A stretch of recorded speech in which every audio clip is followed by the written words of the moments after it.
অভ্যুত্থানের পর গণমাধ্যম নিয়ে আকাশচুম্বী প্রত্যাশা থাকলেও দৃশ্যমান অগ্রগতি নেই।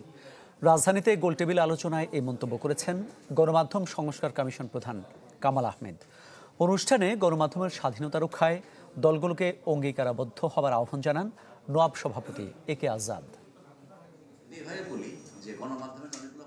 বাংলাদেশের গণমাধ্যমে সংস্কার, সুপারিশ, বাস্তবতা ও ভবিষ্যৎ এ নিয়ে এই গোলটেবিলের আয়োজন করে প্রথম আলো, যেখানে অংশ নেন গণমাধ্যম সংস্কার কমিশনের সদস্য, বিভিন্ন রাজনৈতিক দলের নেতারা সহ অনেকে। 5ই আগস্টের অভ্যুত্থানের সঙ্গে সরাসরি বৈঠকে স্বাধীন সাংবাদিকতায় স্বাধীন মিডিয়া কমিশন গঠনের তাগিদ দেন বক্তারা। কিন্তু স্ট্রাকচারালি, সাংগঠনিকভাবে আমি যদি এই রাজনীতির মধ্যে প্রবেশ করি, তাহলে স্বাধীন সাংবাদিকতা হবে না। চেঞ্জ ইজ পসিবল আমরা বলি, আশা করতে চাই, কিন্তু কেউ বদলাতে চান না। ফোর্থ স্টেট যদি মিডিয়া হয়, তাহলে ফোর্থ স্টেটের ব্যাপারে যে কমিশনের রিপোর্ট, সেটা কেন আপনারা এই জাতীয় ঐক্যমত্য কমিশন বিবেচনা করল না? সংবাদ মাধ্যমের সংস্কার ও সুপারিশ নিয়ে মতামত তুলে ধরেন রাজনৈতিক দলের প্রতিনিধিরাও।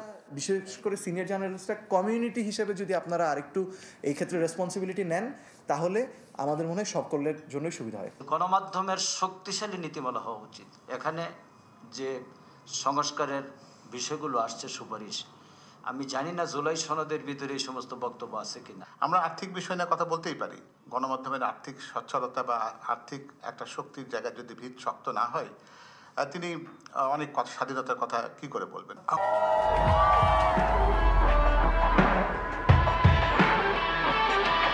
আমরা চাইছি সংবাদ মাধ্যমকে সরকারি বা যে কোনো অশুভ প্রভাব মুক্ত একটা মুক্ত সংবাদপত্রের বা মিডিয়ার একটা জগৎ তৈরি করা হোক। এ সময় গণমাধ্যম সংস্কার কমিশনের প্রধান কামাল আহমেদ বলেন, সাংবাদিকতা সুরক্ষা আইন বাস্তবায়ন করার কথা থাকলেও নেই দৃশ্যমান কোনো অগ্রগতি। আমাদের প্রত্যাশা ছিল যে অন্তত আশু করণীয়গুলোর ক্ষেত্রে সরকার উদ্যোগী হবে এবং কিছু করবে, কিন্তু দুর্ভাগ্যজনক হলো যে এখনো পর্যন্ত কোনো কিছু দৃশ্যমান হয়নি। আর দৃশ্যমান না হওয়ায় আমার জন্য যেটা ব্যক্তিগতভাবে এবং আমার কমিশনের সদস্যদের জন্য যেটা ব্যক্তিগতভাবে খুব বিড়ম্বনার বিষয় হয়ে গেছে। যদিও নোয়াবের সভাপতি একে আজাদের প্রত্যাশা, আগামী দিনে যারা দেশ পরিচালনা করবেন তারা অন্তত গণমাধ্যম সংস্কার কমিশনের সুপারিশগুলো নিয়ে কাজ করবে। অতীতের রাজনৈতিক দলগুলো যে ভুল করেছে সেই ভুল আমাদের পুনরাবৃত্তি না করি, তাহলে কিন্তু আমরা সংবাদপত্র স্বাধীনতা পাবে এবং আগামী দিনে যারা দেশ শাসন করবেন তারাও কিন্তু আলটিমেটলি তারাই বেনিফিটেড হবেন। আগামী নির্বাচনে রাজনৈতিক দলগুলোর ইশতেহারে গণমাধ্যমকে রাখা ও পর্যালোচনার তাগিদও দেন তিনি।